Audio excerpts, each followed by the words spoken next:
Okey, hari ini kita masuk kepada bab 9 garis lurus, bab yang terakhir dalam tingkatan 3 KSSM. So kita pergi ke pengenalan garis lurus yang pertama. Garis lurus dia adalah salah satu graf fungsi. Okey, graf fungsi pula ada dua jenis, yang linear dan juga bukan linear. So kalau kita tengok dalam kamus, linear bermaksud straight lines. Okay, linear bermaksud straight lines. Jadi bukan linear, maksudnya dia bukan straight lines. Jadi graf fungsi linear, dia akan membentuk garis lurus sama ada condong ke kanan atau condong ke kiri, atau dia melintang atau dia menegak. Ini semua adalah garis lurus. Okey, maksudnya kita lukis menggunakan pembaris. Okey, kalau bukan linear, dia akan ada 3 bentuk. Yang pertama, dia akan bentuk melengkung ke atas atau melengkung ke bawah. Okey, yang ini namanya adalah kuadratik.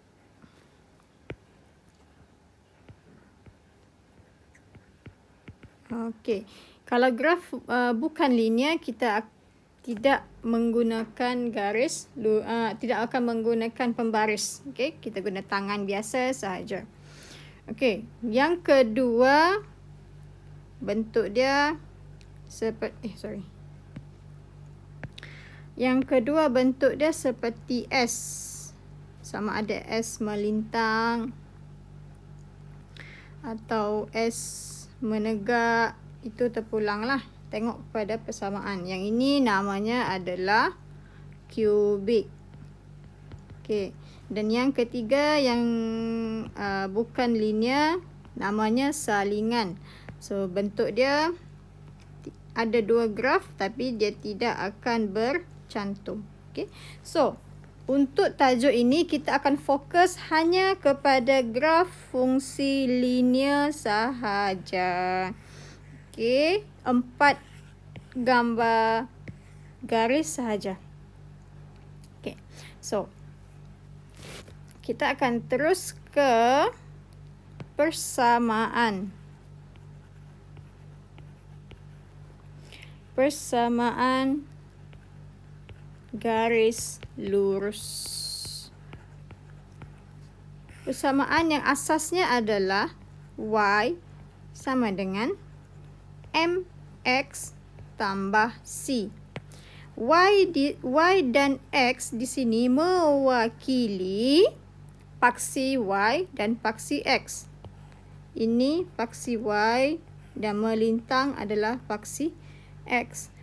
Manakala M dan juga C, M adalah kecerunan dan C pula adalah pintasan Y. Okey, di manakah letaknya kecerunan dan pintasan Y? So, cikgu tunjuk di sini. Okey. Ini adalah paksi Y, yang ini paksi X. Kemudian kita ada satu garis lurus. Okey. So, yang dinamakan kecerunan itu adalah apabila kita ukur segitiga di sini. Di mana-mana sajalah, asalkan pada garisan. So, bila kita ukur dia punya kecerunan segitiga ni, okey, ini akan dapat memberi nilai M, kecerunan. So, kita akan tengok nanti cara pengiraan kecerunan. Sangat senang, okey. Dan di mana pula pintasan Y? Pintasan Y adalah, okey, kecerunan, cikgu lukis balik tempat lain lah. Okay. Kecerunan.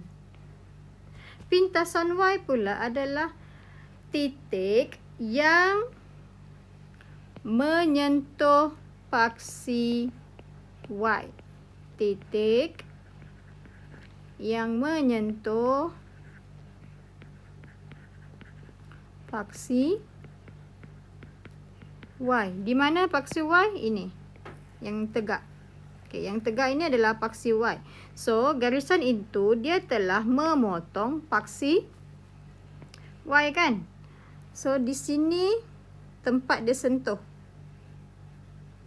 Okey. So, ini adalah C. Pintasan Y. So, andai kata di sini ada titik dia adalah 5. So, C kita pun adalah 5. Okey, kalau pintasan Y di sini adalah 10.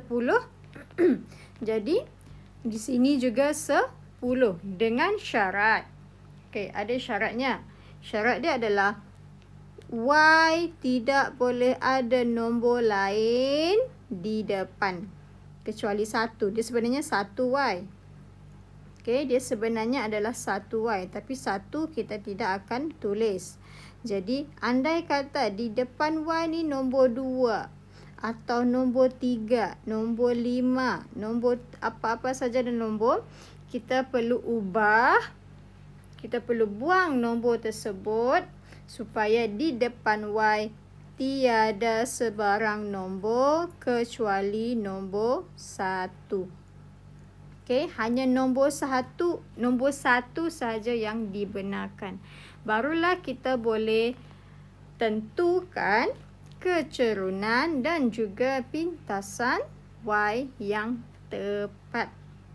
Okey, macam mana nak menukar persamaan tersebut? Yang itu kita akan bincang pada kelas akan datang. Okey, terima kasih.